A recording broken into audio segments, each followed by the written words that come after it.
अगर आप भी चाहते हैं कि एसएस फिल्म्स मोतिहारी के ऑडियो वीडियो सबसे पहले आप तक पहुंचे, तो इस चैनल को सब्सक्राइब करें और साथ ही बेल आइकन को दबाना ना भूलें। Music by Saurabh Maswariya.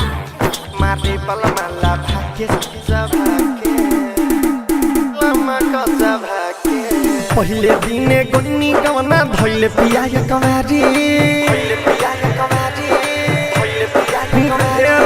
पहले दिने गन्नी गवना धैले पिया कवारी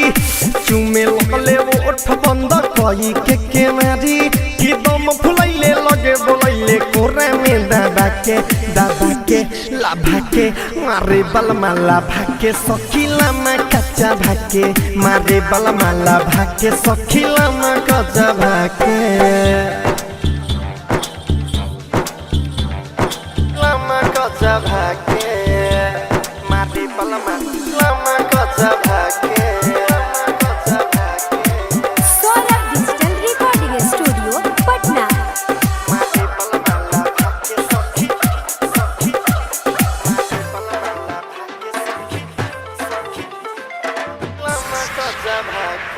लागे लागे निकली सखी हमर पाराहन देखिए के मुन करल महसन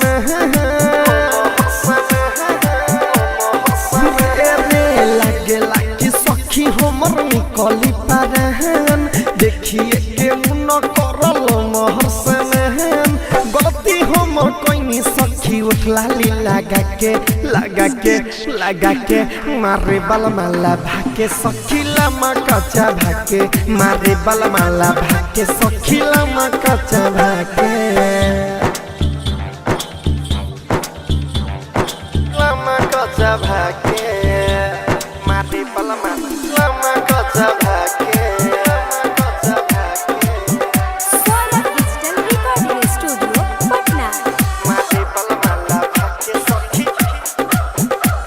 मारे बलमाला भाके सखी लमा कच्चा भाके सौरभ ये सवार सखी बीरजस बिहारी रतन रतनेश दहिया दी हले घारी सौरभ ये सवार सखी बीरजस बिहारी रतन रतनेश दहिया दी हले घारी तो रात भर कोइले पियवे मन फरस खाके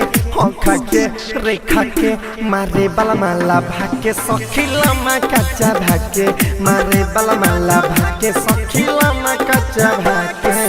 डिजिटल रिकॉर्डिंग स्टूडियो।